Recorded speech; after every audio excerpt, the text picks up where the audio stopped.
Mr. Clerk, you ready? Yep. I call to order the City Council meeting on this April 26, 2023. It's 5:30. Mr. Clerk, please call the roll. Councilwoman Campbell. Present. Councilman Leon. Here. Councilwoman Godaro. Present. Councilwoman Julian. Here. Councilman Stevens. Here. Vice Chair Wilson. Here. Mayor Harris. I'm present. You have a quorum. All right, please stand for the invocation and pledge of allegiance.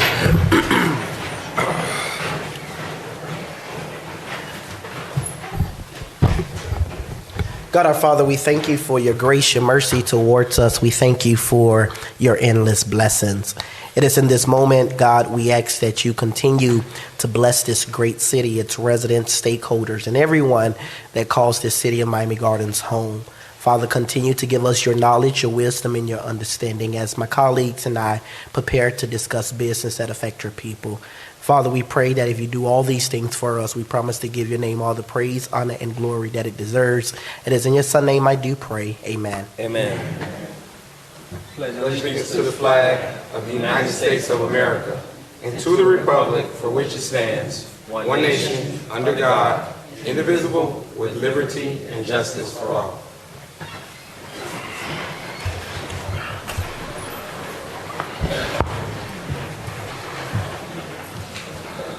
All right, we're on approval of minutes.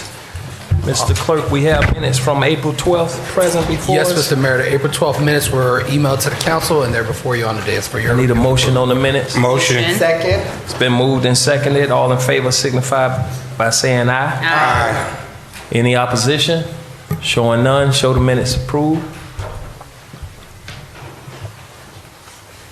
We're on order of business. Are there any items that need to be added, pulled from the consent agenda at this time?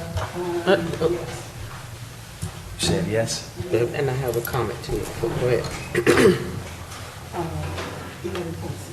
11.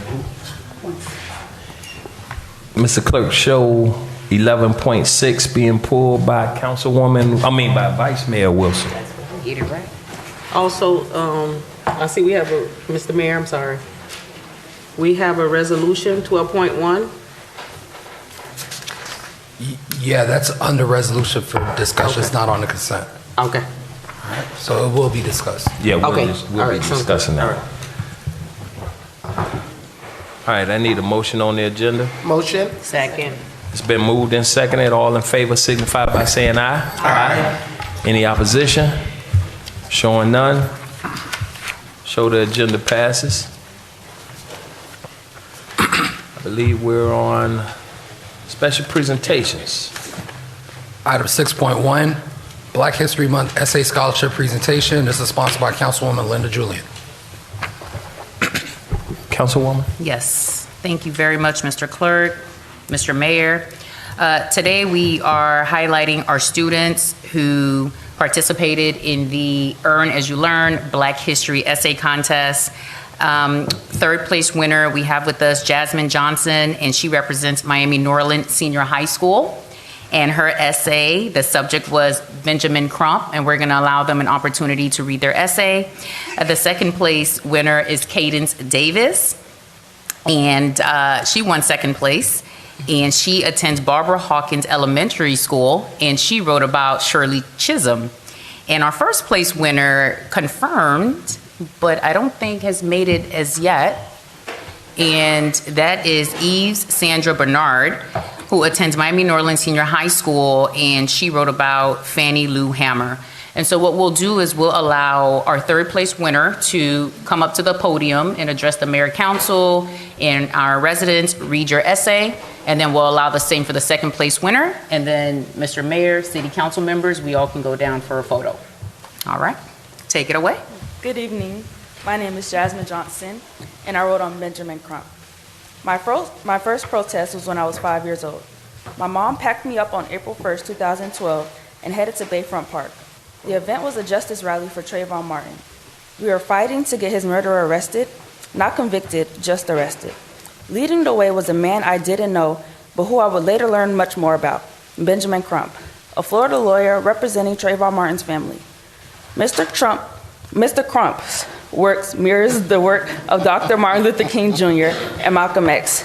He is leading the charge for the Black community in our fight for justice and to live our lives in America free of police brutality. Most days, I can't believe I am fighting a fight that I thought my grandparents had won. Mr. Crump is such an inspiration. He possesses the courage to fight the systems we were taught are and put in place to protect us. While many see the work Mr. Crump does as agitation, I see it as good trouble, necessary trouble, in the words of the late John Lewis. There is so much work to do on behalf of Black people in this country. Mr. Crump inspires me to see that the people for true freedom is not over. His work on behalf of families that look like my own inspires me to know that while I live in a place of comfort, my family could very well be the families he fights for. There's work to be done.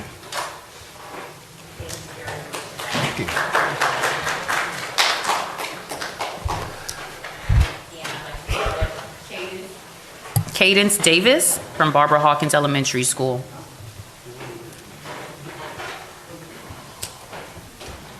Hi, my name is Cadence Davis. Many African American people have changed the world, but some, in my opinion, stick out more to me than others. Shirley Chisholm are one of those people. Shirley Anita St. Hill Chisholm was the first African American woman in Congress and the first African American woman to seek the nomination for President of the United States from one of the two major political parties. She didn't do this overnight. She had to work for it. It took her years to reach her goal. Shirley Anita St. Hill Chisholm was born on November 30th, 1924 in Brooklyn, New York. She was the oldest out of her three sisters from immigrated parents, Charles St. Hill, who was a factory worker from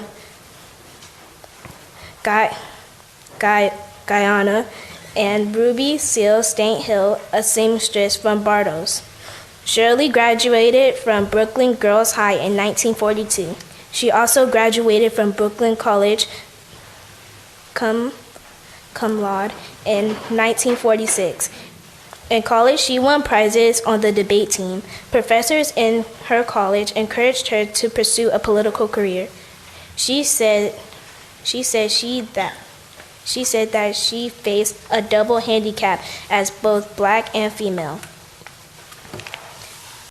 Initially, Shirley worked as a nursery school teacher. She earned her master's degree in 1951 in children's education.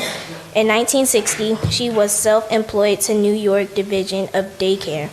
Although she was aware of race and gender equality, Shirley joined local chapters of the League of Women's Voters, the National Association of Advance of Colored People, better known as the NAACP.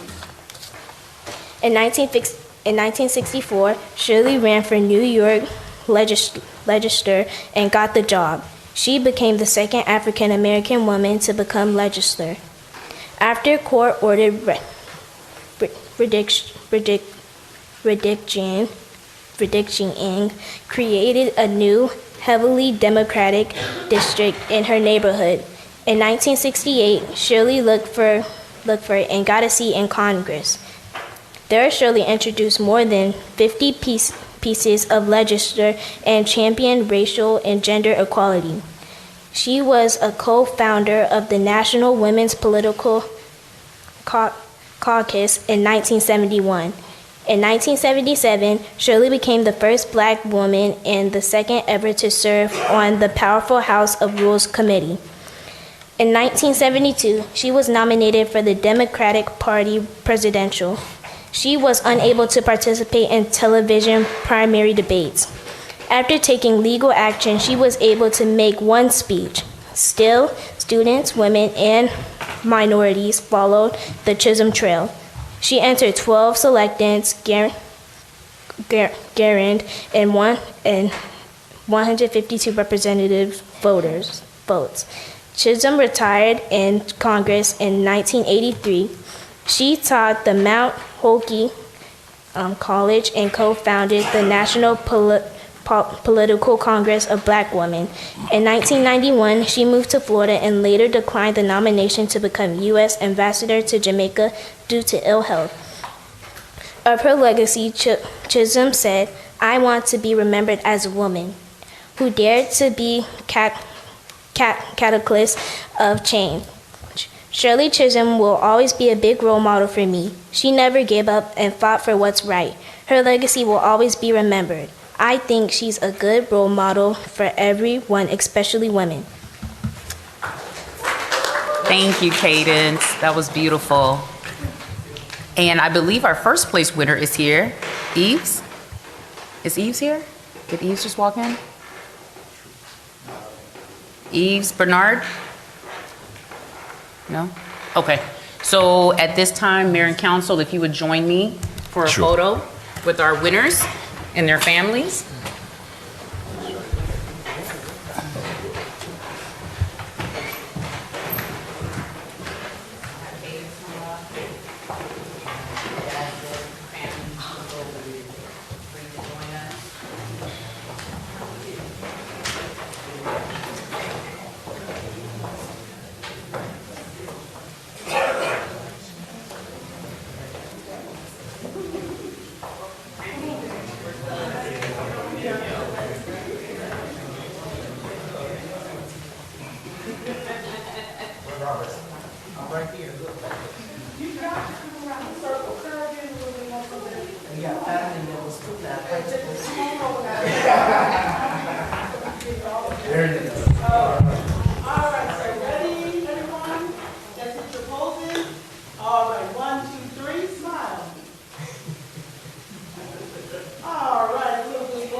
Hey, Mayor, before she walks, I want to acknowledge Principal Williams is present as well from Barbara Hawkins Elementary. She's been there for quite a long time.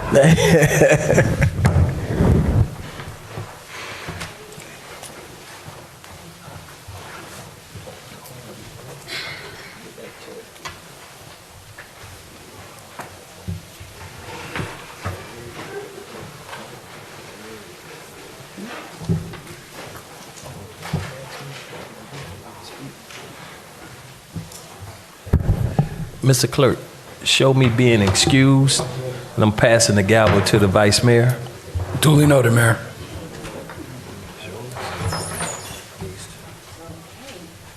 All right, Vice Mayor, the next item on the agenda is item 6.2, Veteran Affairs Advisory Committee Quarterly Report. This is sponsored by the City Clerk.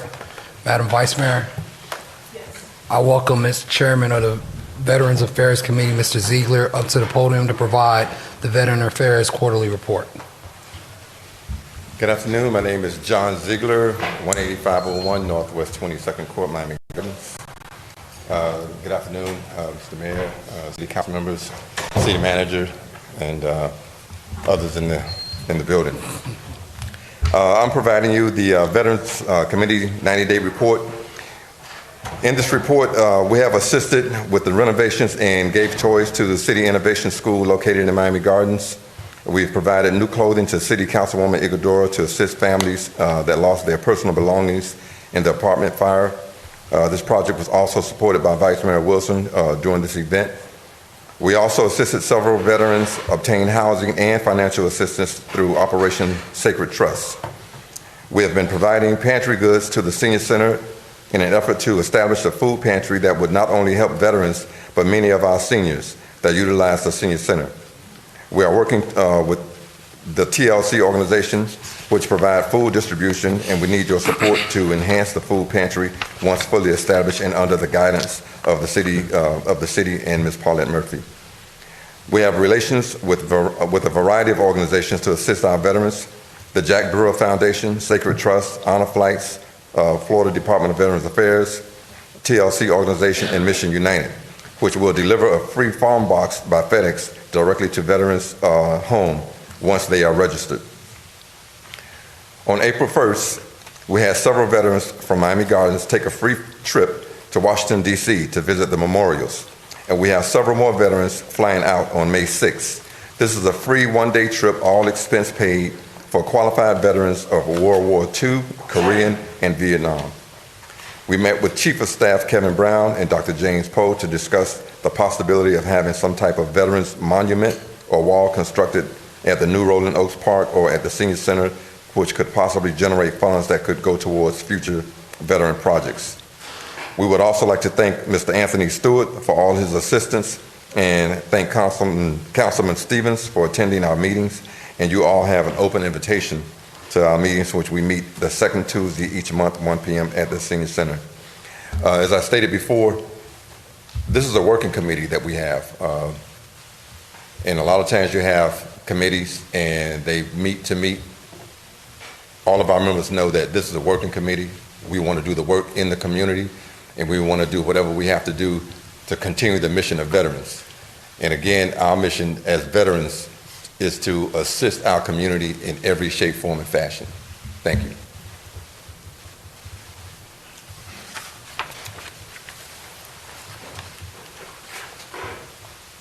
Okay, so now we will move on to our consent agenda. Excuse me, Vice Mayor. We have public comments. Yes, ma'am. So we have public comments. I see that we have I mispronounce your name, forgive me. Is this Yelly Jamison? Ms. Yelly Jamison? Mrs. Jamison?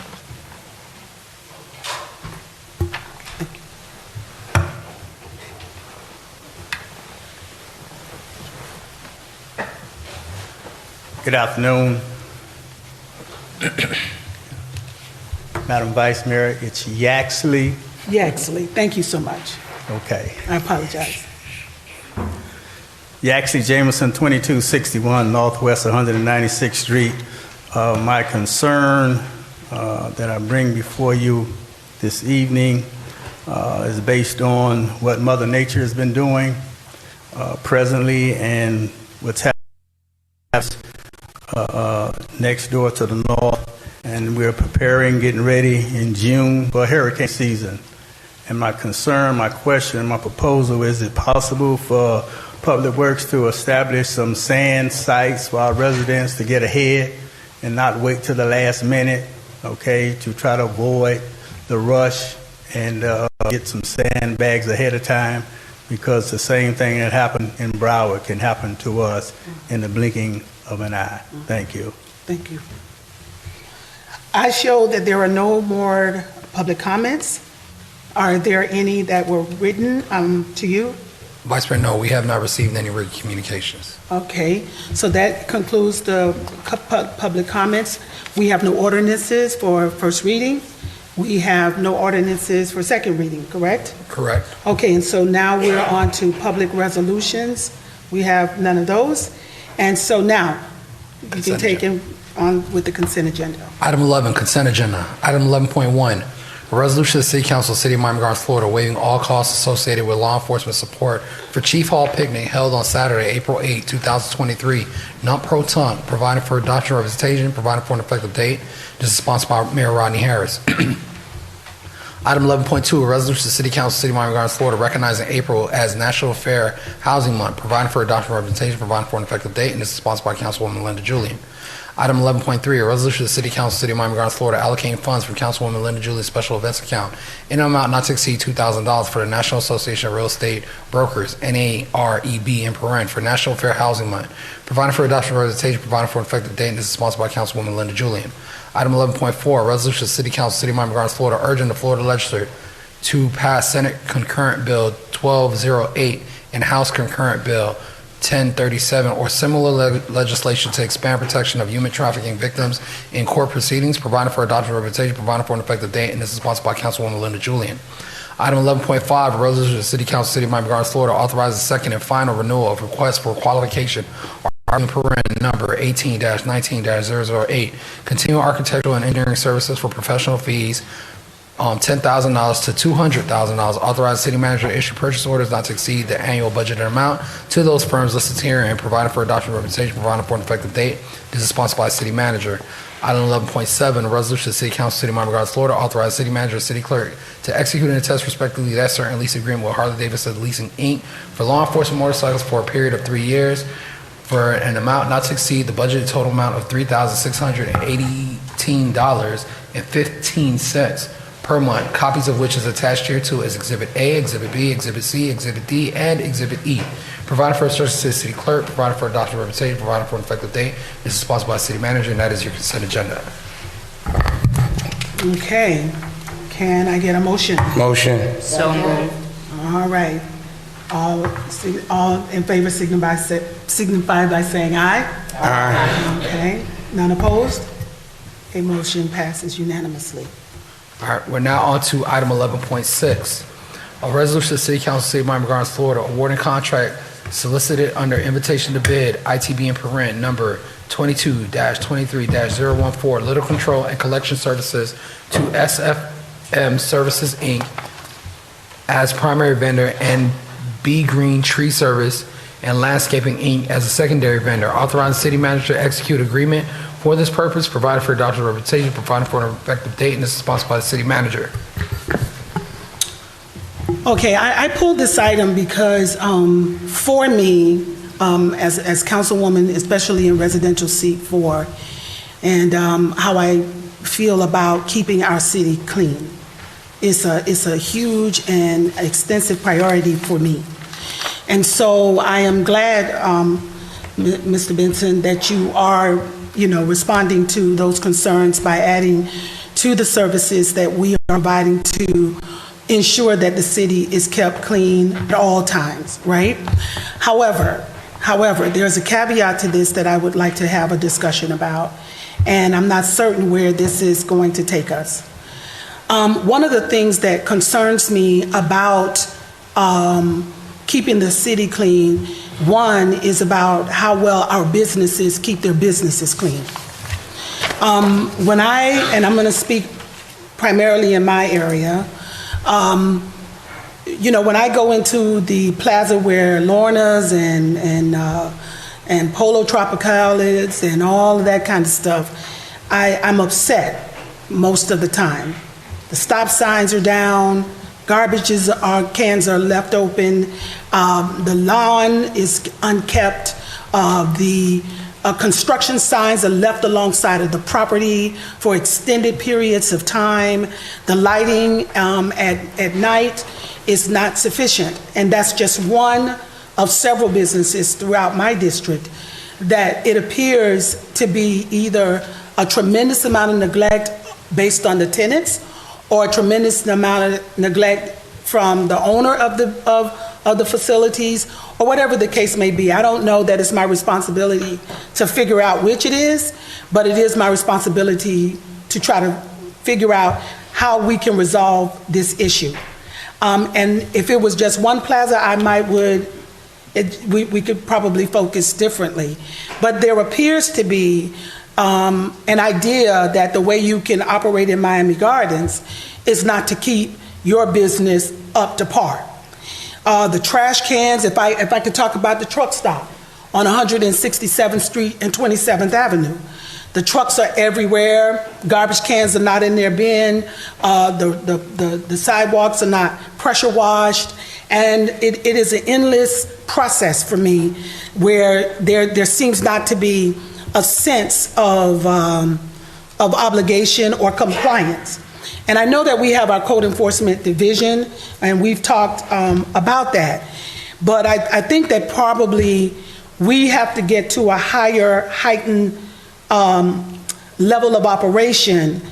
And I'd like to know what is it that we need to do to ensure that these places are clean? What is it that we need to do to ensure that the appropriate signage, what are the penalties when you fail to meet what our ordinance is as it relates to keeping that property clean and free of debris? The roadways, the walkways, the windows that open the businesses, the doors, the loitering, the excess vehicles that are out there that are being repaired in the parking lots is unacceptable. And it is unacceptable especially when it is on the main corridors of our city. So I like the idea of having a company to come and sweep the streets and to do things of that nature, but it just is it's just scratching the surface in my own mind about what it is that we are and should be focused on. Again, I say, as even in the medians, the signs are in the medians knocked down for months at a time without there being any restoration of putting them back up. And I know that people might say to me that it is the behavior of the community that pollutes and tears down signs. And I would argue that it's not necessarily so, because I don't believe that people just come through Miami Gardens and throw the trash down and then get to Miramar and don't throw any out. I think it has to be, let me say this. See, my mama used to say this. I'm gonna tell you what she would say. She said, we don't clean up for people. We clean up for ourselves. So I think that this city has to have a focus every day of cleaning up itself for itself so that we can enjoy it the way that we need to enjoy it. And so whatever we need to do to make that happen, I want to hear about that now. Okay. Yes, sir, go ahead. Okay. Thank you, Madam Vice Mayor. Couple things, and then I'd like to make a recommendation. Okay. This item does assist us in making sure that we are doing proper cleanup from a city perspective. Some of the things that you've raised are absolutely true. And so we have things in our code that we can only go so far when it comes to addressing folks who are not following the code. If someone's given a violation, there's a process. Maybe we need to look at the process. Is it too long? Should it be more in fines? And those are the types of things I can sit and talk with the city attorney about in regards going forward. I think that there are other things that I believe that are not sufficient. I think some of these owners of their facilities are not keeping their facilities up. I believe that we do what we can from a city perspective as far as tagging them, fining them, and things of that nature. They go through a process. They may have to go to a special magistrate. The magistrate may say something differently. And so that's one of those things. I think that's something we need to talk about. And we need to talk about it from this perspective. Do we want code compliance or do you want code enforcement? And I think there's a difference between the two. Compliance is to give folks an opportunity to correct something going forward. Enforcement is you hit them, they fine them, and they still better get it completed. It's just a thought process of how you want us to do that type of work. Joan Bispot would tell you, I come from the perspective that says, if there's an area that's the way it is, as you described it, I do a code blue. I'll do code blue all day long. It doesn't bother me. But when we do those code blues, and those folks are aggravated and upset about what has happened, and they got this ticket or they have a fine, they go to a special magistrate or whatever it may be, they're going to get to a point of frustration, and then they're going to be calling council members and other folks and complaining. If we stay with code compliance, then maybe we need to look at the language and the code that we may need to tweak or adjust so that we gain compliance quicker than we are currently.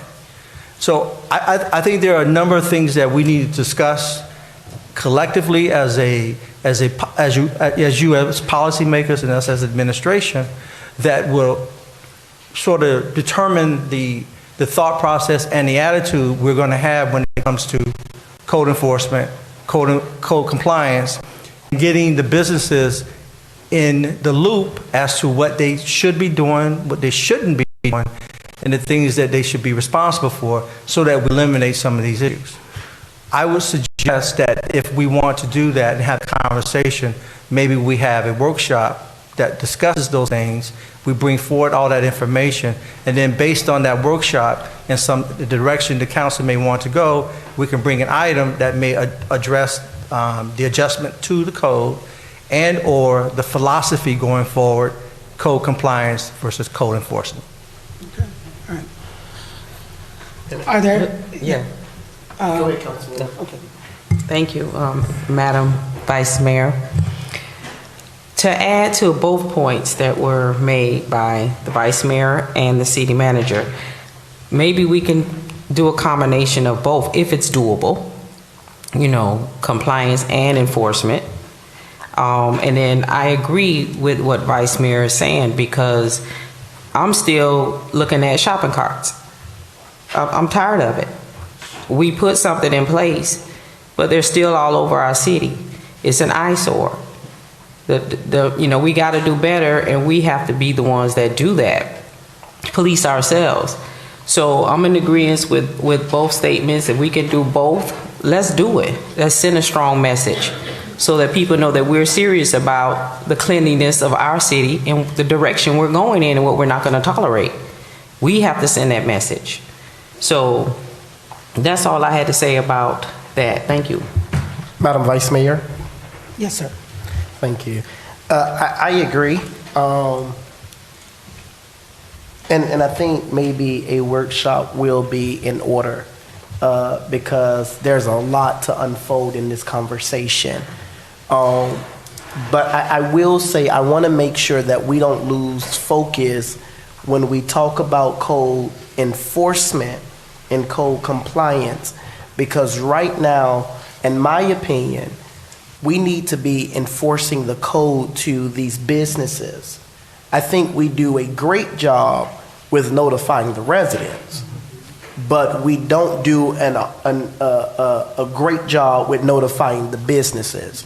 So I want to make sure that we don't lose that focus when we talk about code compliance and code enforcement, that when we nail it down on code enforcement, though the rules is across the board, but our focus is, at least for me, what I want to advocate for is that we put a focus on the businesses along these main corridors, or businesses in general, the code enforcement in these areas, because I have to agree that I don't think it's being enforced. I don't think code compliance is being enforced because it is just it's becoming a lot. And I think, I'm sorry, were you? Yes. Okay. I'm sorry, but if it's the will of the council to have a workshop, rather sooner than later, to address this, because it is an urgent need, so that we can have time to unpack this entire conversation and look at it holistically.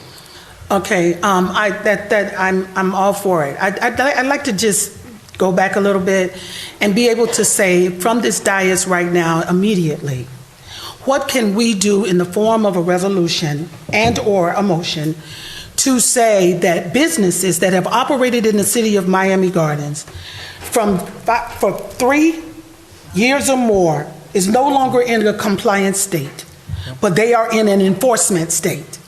And we need to have categories of enforcement after 3 years.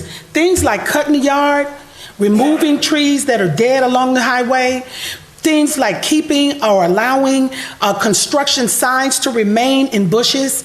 I think Sonics left a sign on the ground at least 6 months. For us to go into the Walmart parking lot with the trash like that, come on.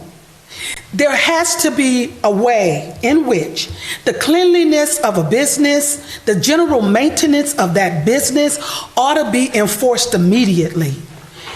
Sure enough, we have some day-to-day, some more extensive types of maintenance that might require permitting, building, fire, things of that may require 30 to 90 to 60, 120 days to get it done. But to maintain the lawn, to put a stop sign, which is a safety to life issue up, to have trash overflowing in the cans, to have a parking lot where the pedestrians can't go from their car to the business without threat of life and injury from an 18-wheeler truck, something was wrong, Houston.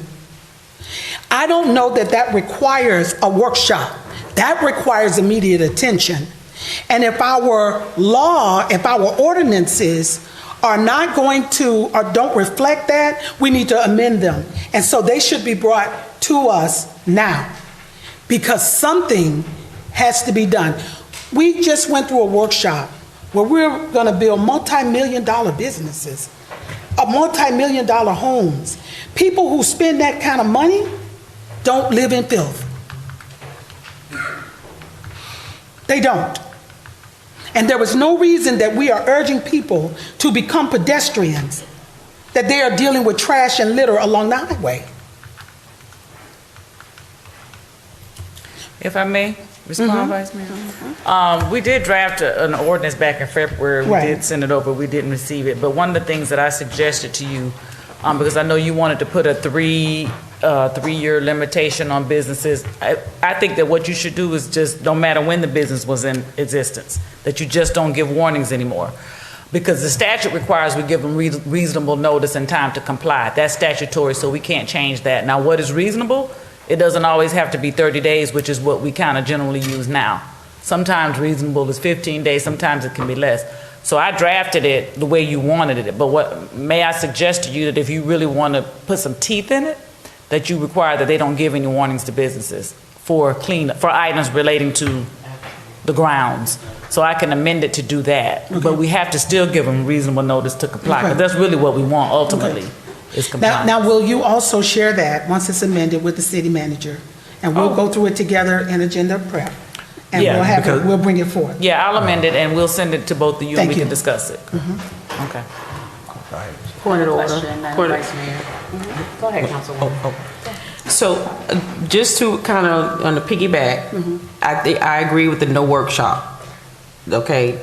I don't think we need a workshop. I think we need to just go ahead and move forward with what you're doing and let's put some teeth to it and let's make it happen and send a strong message.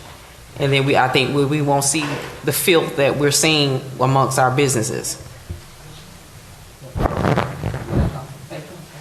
Well, Vice Mayor? Okay. I think you were Councilwoman Julian? Did you want to Julian and then Yeah, so the reason why I thought that a workshop is necessary, because I'm not convinced that that would solve the problem. I concur. And that's why I say we need to address it holistically, because when you talk about ensuring that you are enforcing, we got to look at everything from a budget standpoint to make sure we have adequate enough staff that's designed to enforce the businesses or work directly towards the businesses. That's over, and Julian can correct me, there's over 600, and I think that number is just small businesses throughout this entire 24 square miles of the city. So talking about making sure that we have adequate enough staff that would direct their attention to enforcing the code of ordinance that we have in place. To just making sure that we're covering everything. Because we can amend the ordinance, but just like we did with the shopping carts, we'll still see it hanging around until we actually address it head on. So that's why I think the workshop is necessary. And I can very well have a meeting. If you all don't want to do a workshop, I can have the meeting with the manager to address all of my concerns. I don't have a problem with that either. But I definitely think that we need to look at this picture holistically, because no one up here across the board is blind to the fact that there's trash in these businesses. Buildings haven't been pressure cleaned. They're not keeping their landscape up. No. Because on my daily run or my daily walk, I stop by businesses and speak to them and encourage them to clean up and remind them of the code of ordinance. That's the only reason why, like I said, I think that is necessary. But should it not be the will, I'll definitely meet with the manager as well to discuss my concerns. I would also, just to piggyback, and Councilwoman, I would say that this is going to require our attention.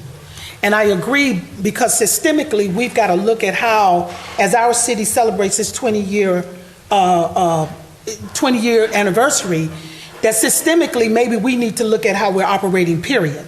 So it's not only a part of our strategic planning, but it also has to be a part of how we look with the magnifying glass on those things that may very well be keeping us from being as great of a city on the hill that we should be. And I am here to tell you that I have been in many, many cities that are very, very old, almost older than this country itself, but they are clean, which means that speaks to a standard of excellence. Whenever you are dealing in trash and filth and dirt, people will behave the same way. They will behave in a manner that is dirty and filthy. Cleanliness will bring about a different standard of behavior as well as operation. And I think that we have to look at this as a crown jewel of what we do, because we can plan from now until the second coming. But unless this place is clean, I'm here to tell you that behavior will only last a short amount of time. I can go down to the University of Miami, and that is a sprawling campus. You won't find a piece of paper anywhere, and there are thousands of people there. It is because it is a value. $1 million businesses with yards full of trash is nothing but a dirty $1 billion business. I'm sorry, Councilwoman. Point well taken, Vice Mayor and City Council members. And to Councilman Stevens' point, I think that the code compliance staff, and Mr. Manager, this would be something that you would obviously evaluate with your administration, but I think that the code compliance staff is well equipped to enforce the code, right? I don't think that we would need to hire additional staff to do what that they can do. It's just a matter of changing the format in which how we enhance code enforcement. And then I think the other challenge that we're having is that and correct me if I'm wrong, but I think code compliance simply just gives a warning and some fines. And if that business decides to sell 35 years from now, then, when they go through the whole closing process, there's a lien search that's done, and then they'll see that, okay, you owe the city money from 35 years ago, but there's nothing that is done in the immediate. And that's why a lot of people take advantage, and this is companies that own houses but are renting them out. They know that they're gonna own this house forever. So when you all go out and cite them, etc., they don't care, because they know that they're owning this house forever. There's nothing in the immediate. And the same thing for the businesses, right? They get a fine, but they don't have to pay it because they're not prepared to sell. So I think that if we need to take a bolder look and take bolder action in terms of code enforcement, because I see it at the Waffle House when I go there. I see it at the plaza behind Lorna's, and quite frankly, it's atrocious. And people don't want to come to this city because of that.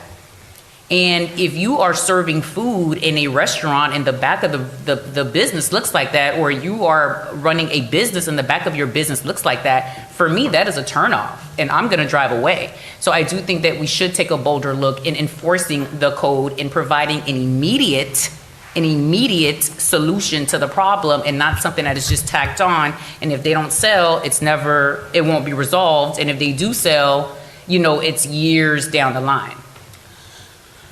Thank you. I think that anybody that's doing business in the city of Miami Gardens and making money ought to not feel like it's robbery to pressure wash the sidewalk or to push your garbage can in a bin.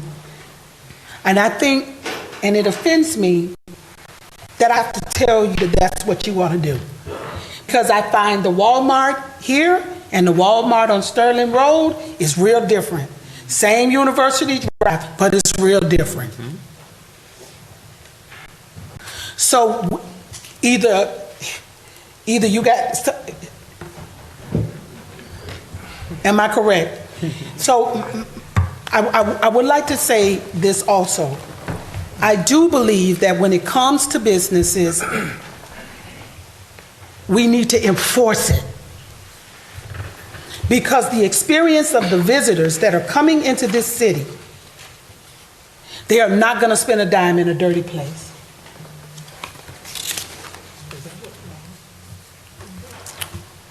So the motion is, Excuse me, Vice Mayor.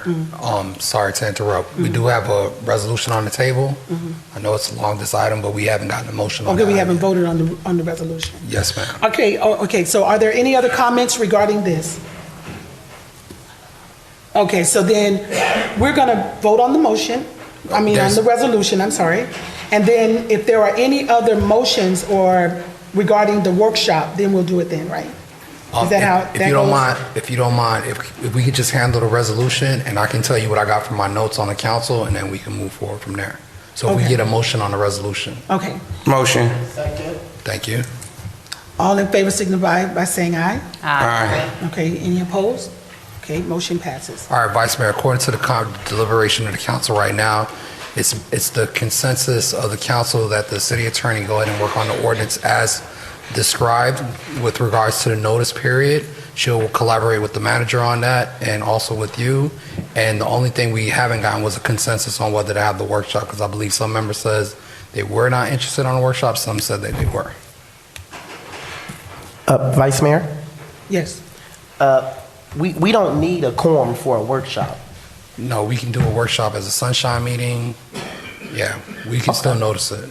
And the reason why I said that is because if there's members that are not interested in attending the workshop, it's not mandatory.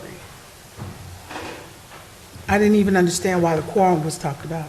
So Because the clerk mentioned that there are some members that seem to not be interested in attending a workshop on this issue. Right. And I said, because we don't need a quorum, then therefore we don't need, everyone don't have to give a consensus to participating in That's the correct. workshop. So Right. that's why it was brought up. Okay, so workshops, let me just point of clarity. A workshop has to have a quorum? No, there's no quorum necessary for the workshops. Okay. So then why was it There'll be brought no up? voting. So what I'll do seeing that there are members, we'll go ahead and poll the council on their availability for a potential workshop or a sunshine meeting to discuss this matter further. Okay, or a sunshine meeting. May I also request that if it is a sunshine meeting, that code enforcement, public works, and other staff members that we deem necessary attend, along with the manager, so that technical questions can be answered. Is that okay? Duly noted. I'll make the request to the manager on that. Thank you. Is there anything I need to do? We've just basically, that's it? Do we need a motion for that? No, we don't need a motion. Okay. All right. Okay. Vice Mayor? Yes, sir. I'm sorry, I didn't hear your last comments. Could you state them again? I didn't hear your last comments, I'm sorry. Regarding the workshop? Yes. Yeah, I just wanted to be sure that the next, when we have our workshop or sunshine meeting, that we have relevant or relative staff there, Okay. so that they are able to answer any questions that we might have about the process that would help us to kind of, shed better insight into our discussions. Okay. Can I That's ask, okay. can I ask one question? I just want to make sure I'm not stepping out of line. Sure. Sonia, is it possible during that workshop, we can have either the draft ordinance or something that we can have as a guideline during that process? Sure, but that Okay. ordinance is only going to say that we're not giving warnings to businesses. We already have very good code enforcement codes in place. You're talking about enforcement issues. And where are we are these businesses actually being cited? What is the follow-up? Those are things that, but the ordinance would be ready. It's ready now. I Okay. have drafted Yeah, it in you February. just have an amendment. But it's only going to address that one issue, whether or not we're going to give warnings. I don't know that that's going to solve the problem as I'm hearing it, because I don't know if they've ever been cited in the beginning. I don't know if that's true, if they have or have not. That's the question. Yeah. If they have been cited, as the manager mentioned earlier, there are certain things we're limited in what we can do.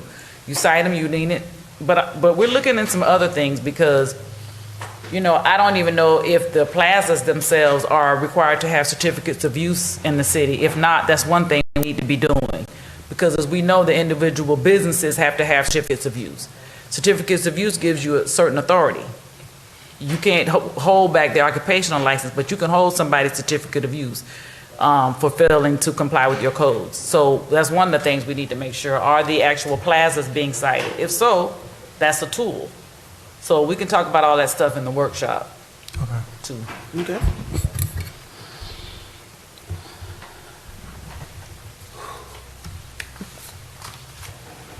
All right, thank you so much, everyone, for your input in that discussion. All right, so I think that now we are on to, give me a second, let me get here. We're on to resolutions, 12.1. Yeah, item 12.1, a resolution of the City Council of the City of Miami Gardens, Florida, naming an art structure located at Northwest 167th Street and Northwest 13th Avenue as the Mayor Oliver G. Gilbert III Arch, providing for adoption representation, providing for an effective date, and this is sponsored by Councilwoman Linda Julian. Okay. All right, I think you had a question? Yes. All right. Councilwoman Okay. Kim. Thank you, Vice Mayor.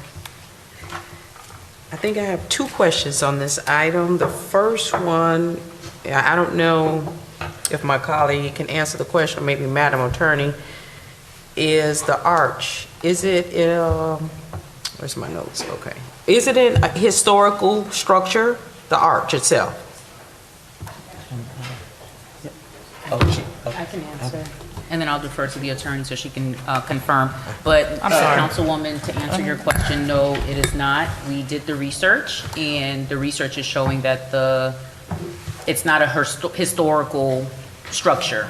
No, it is a historical structure. Oh. It's listed in the registry, but it doesn't mean that we can't rename it. There's nothing prohibiting us from being able to rename it. It's historical because it's been there since the early 60s. We just can't tear it down. We could, it's not even that kind of, we can't tear it down. It's ours, we own it. Okay. It is not a historical structure under Florida statutes is what you're talking about, Councilwoman Julian. So we could tear it down. It's not like that. It's just listed in the United States Registry of Historic Places because they keep a list of places that people may want to visit. But there are no regulations attached to that. All that means is that it's listed in their list and that you may be able to apply for grants and stuff that they make available to enhance it. Okay. Thank you for your response. Yes, ma'am. The second question, I think I might have heard you answer it when you answered that one, is the, who owns it? Who owns the arch? We do. Oh, okay, the city? It was deeded to us, yes, without restriction. Oh, thank you. Are there any more questions regarding this resolution? Any comments? Okay, so now I guess we're ready to go ahead and vote. All in favor of this resolution, 12.1? We need a motion on that. Motion. Second.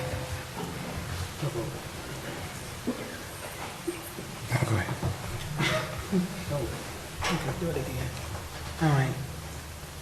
All signify by saying aye. See how when you do out of line? No, I was in line. We had to have a motion No, before no, we no, could I vote. didn't, you weren't in line. Ask her. Okay. We're gonna now vote on 12.1.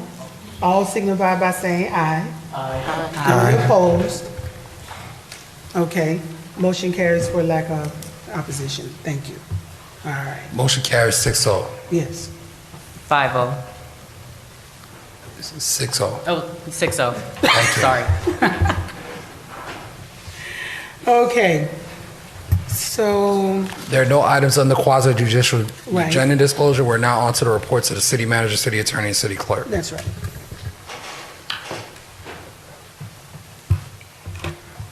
Thank you. Madam Vice Mayor, members of council, I want to take this opportunity to recognize Tom Ruiz. Tom was voted Member of the Year for the American Public Works Association for the state of Florida. Congratulations, Tom. I also want to congratulate Tamara Watley's cousin, Cecil Kidd, who was married this past weekend. I also want to congratulate former employee Karen Vasquez, who was married this past Friday to Nat Medina. And finally, I want to pass along congratulations to Mike Ruiz, our detective in the police department, Sergeant Arms, who was married to his beautiful wife this weekend, Daenerys. Oh. So congratulations to all of those who are following along, getting married. That's my report. Thank you. Mayor and Council, I don't have a report. The quarterly report did go out in early April. I did want to congratulate Tamara Wadley and on her job on the commemorative book. It is fabulous. I told her in private, but I want to tell her in public. I know she was she spearheaded it from the city, so fabulous job. Thank you, Tamara. No report. Okay. Now we're on to reports from the council. We'll start with you, Councilman Stevens. Thank you, Vice Mayor. Congratulations, Tom. Job well done. And Tamara, fantastic job. I came by your office earlier to say job well done on the book. I was very, very excited. And I think the residents will greatly appreciate it when they get an opportunity to see it. So much so that the Vice Mayor didn't allow me to filter through her book because she didn't want me to grease up the pages. But awesome job to all of the staff and everyone that worked on putting that together. And I look forward to celebrating 20 years. Just as a point of a fun fact, I was 9 years old when the city was incorporated. Who said that was fun? I did. It was fun. My report is as follows. I'm happy to announce that the Miami Gardens Higher Education Initiative Scholarship Program is still open. This scholarship is eligible to residents of the city of Miami Gardens. Applications are due by Friday, April 28th. So please, if you haven't already, make sure you submit your application by Friday, April 28th. Join me at my next Table Talk Tuesday on May 2nd, which is next week Tuesday at 6:30 p.m. at our local Starbucks for a conversation over a cup of coffee to discuss ways that we can make our community the place you want to be. On May 3rd, I, along with Mayor Harris, will be hosting a pre-Formula One Paint and Vibe networking reception at Betty T. Ferguson Complex starting at 7 p.m. If you have not done so, please reserve your spot online for this event at paintandvibe2023.eventbrite.com to enjoy a night filled with painting, music, refreshments, and fun. The tickets are going extremely fast, so please make sure if you haven't already. And I'm saying this not knowing if it's filled or not, because I know the registration had been going extremely fast. It's free, open to the community. Come out and have a good time next week, Wednesday. And then Miami Garden Summer Meltdown Fitness Challenge, with the overwhelming response of our annual fitness challenge that kicked off at the beginning of this year, we decided to bring it back with the Summer Meltdown Fitness Challenge. So I encourage everyone to come out and be a part. It starts on May 9th and would conclude on June 15th. Classes are held at Betty T. Ferguson Center every Tuesday, Wednesday, and Thursday from 6:30 p.m. Stay tuned for more details, and let's stay active together, Miami Gardens. On that note, I publicly challenge my colleagues, all 6 of them, to join me in my office every evening at 6 p.m. on the track to knock out 3 miles. That's how we end our day. So I'm waiting for all of my colleagues to join me. I called them out over the internet, Mr. Deputy City Manager, and none of them have yet to join me. So I call them now publicly. And Councilman Leon would express that he works out daily and that he's more fit than the rest of us. But I publicly call out my colleagues. That sounds like something. Last but not least, on Saturday, June 3rd, starting at 10 a.m., I'll be partnering with Vice Mayor Wilson, Councilman Leon at Betty T. Ferguson for our annual hurricane preparedness supply giveaway. Residents will receive cases of water, a first aid kit, and a general purpose LED flashlight Stay tuned for more information, and as always, all of this information can be found on our city's webpage. I do want to give a huge kudos to our Veterans Affairs Committee, who is working diligently every single day to address the needs of the veterans in our community, and I believe they're doing an amazing job, and thank you for your service. We greatly appreciate it. Anything that we can do to continue to support the mission and the vision, please don't hesitate to let us know. That ends my report, Madam Vice Mayor. Thank you. Thank you. Councilwoman Iguodaro. Thank you, Madam Vice Mayor. Over 200 residents showed up at our first Wallcast with New World Symphony held at Betty T. Ferguson. The event was done in partnership with the Black Affairs Advisory Board of Miami-Dade County. Congratulations to Pentab Academy for 20 years of excellence in education and for your service to the children and families of Miami Gardens. I was blessed to be their keynote speaker on April 8th. Congratulations to our new class of Police Citizens Academy. Thank you for your willingness to help serve the city of Miami Gardens. Some of my residential Area 3 members were also a part of the class, and a special salute to Mr. Basil Cole, who is recovering. Congratulations, Mr. Cole, on your award and for always being an ambassador in our city. My Lady Cares program has been assisting our elderly residents with personal and social service needs. Yesterday, we registered over 200 residents to receive and have installed brand new smoke detectors because of our partnership with Miami-Dade Fire Department and Chief Faye Davis. Thank you, Chief Faye Davis. If you are in need of a smoke detector, please contact my office and speak with my aide, Mr. C. Vernon Martin, at extension 2708 so that we can get you covered. Happy birthday to all of the residents born in the month of April. And on Wednesday, May 3rd, I will be hosting our Unity Town Hall meeting with Ms. Rachel Padillo in honor of Mental Health Month. Please join us at Bunch Park at 6 p.m. And on that note, I'd also like to thank Mr. Ziegler. I appreciate you and your committee, the work that you've been doing. I know I personally reached out to you in reference to a homeless vet, and you came and took that gentleman to get him cleaned up and to take him to Sacred Heart. I thank you sincerely for the work that you do. I'm just blessed to have you as my resident in Seat 3. Thank you so much. With that, I'll end my report. Madam Vice Mayor, thank you. Thank you. Councilman Leon. Thank you, Vice Mayor. I want to give a major thank you and kudos to the firm that we hired, Becker Lobbying Firm. We had the opportunity to go to Tallahassee last week, and when we sat before state representatives and senators that wasn't a part of this city but are a part of this county, they understood our issues. They knew exactly what we were talking about, what our hot topics was before we even got there. So that shows that our lobbying firm is doing an outstanding job in Tallahassee, money well spent.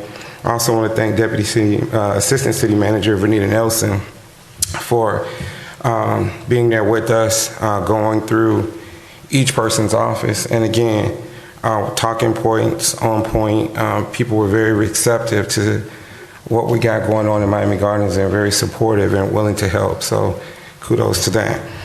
We also got an opportunity to sit with District 6 of FDOT and talk directly to FDOT about upcoming projects in Miami Gardens, Golden Glades Interchange, and I also volunteered our city facility to have meetings with FDOT so they can reach out to the community to make the community aware of the changes that's going to be taking place in the near future. So that ends my report. Thank you, Madam Vice Mayor. My pleasure, sir. Councilwoman Julia.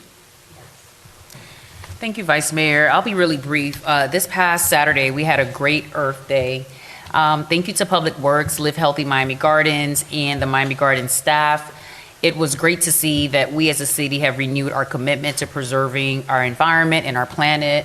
If you didn't participate or are wondering what I'm talking about, so this past Saturday for Earth Day, the staff the city of Miami Gardens provided 2 trees to Miami Gardens residents that you can grow, 1 vegetable and 1 fruit. And so that really shows that we are committed to protecting our environment, when we think about renewable energy, and when we think about global warming. Councilman, you just spoke about your hurricane supply initiative that you have upcoming. You know, global warming is real, and we see the series of rainstorms that have been taking place lately, right?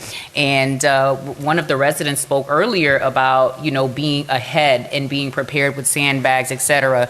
So just know that every time you plant a tree and you grow something green, it protects the environment and the planet. So thank you so much, Miami Gardens, for being at the forefront of that. And that ends my report, Madam Vice Mayor. Thank you. Councilwoman. Madam Vice Mayor, thank you. I too want to concur what my colleague Reginald Leon has spoke of about our visit to Tallahassee. It was very beneficial, and the residents of Miami Gardens could look forward to seeing some positive forward progress being taken place in the near future and the long future. I just want to remind my residents, or our residents, bingo will be returning on May 9th, same time, same place, Buccaneer Park, 6:30, so be there. And also I want to remind our residents that we will be celebrating Black Music Month in June and at the Baja's annual reunion, and that is also at Buccaneer Park, and it'll be hosted June 4th. We're asking that you register at the BajasForLife.com website, which is BAHAS, the number 4, and LYFE.com. And that ends my report. I would also like to say thank you to everyone, and specifically to the Women's Commission for all of the hard work that they have put in getting ready for this weekend's Women's Legacy workshop. We will be at Betty T. Ferguson on April 29th starting at 9 o'clock for registration. And to date, we have more than 200 women who have signed up from all ages to talk about the future of women, the present and the future of women in Miami Gardens. If you have not signed up, please do, and we would love for you to join us. Your input is extremely important as we look to the horizon to as the sun rises on a new day in the city of Miami Gardens. And just as the women who were our forebearers have provided the path for us to be right where we are, we need to now provide a path for where we are going. And so every woman, every teen should be present to be able to offer their input into this visionary process. Also, the Leslie Estates 4 residents meeting will also be held on Saturday. We have been working diligently to get that, and I want to say thank you, Sonia, for all of your hard work. It has not gone unnoticed to bring that project to bear where we can now get that HOA organized and get those roads repaired. We share the concern about flooding in that area. And as we approach the climate change and probably the rainiest time of the year, it reminds me how important Leslie Estates really is in terms of their safety and their well-being. So it will be Saturday, 12 p.m. at Betty T. Ferguson. Also, I know that Councilman Leon didn't say anything this time around, but the infamous karaoke is right around the corner. And it is one of the funnest events that you could ever want to attend. And so I always enjoy it, and I hope that I'm going to be able to see you out there next month, right, which is in 13 days. We'll be right in, or approximately 13 days, we'll be right back into another month. Also, I would like for you to save the date for Juneteenth. We're working hard, Parks and Recreation, Sam, and the police department are working hard to prepare for this wonderful event. It will be June 17th at the Hard Rock Stadium, and on May 25th, we're going to have our second annual HBCU Scholastics and Sports Combine that we are going to be working with the young men in Miami-Dade County. And I think that concludes my, one other thing. On Sunday, we are taking residents to see Smokey Norfolk at the Adrian Arts Gospel Explosion. The women who participate on Saturday We have 2 buses that will take them down. That's free of charge. And if you are interested in going, you may call our office and we will provide you with any tickets that we have available that are not already claimed, to also, along with the free transportation that we're providing going into to downtown Miami on Sunday. So that concludes my announcements and my comments.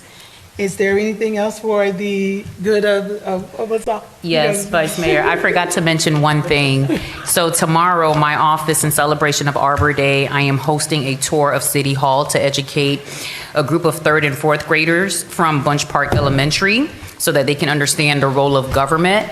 And so they will be here tomorrow. If you all are here, we'll be taking a pit stop by your offices, and we're super excited to teach the kids about local government, right? Because it starts young. And then at the end of the day, every student is going to leave with a tree that they can plant at home. So thank you so much, Mr. Manager, and thank you so much, Tom, for making this possible.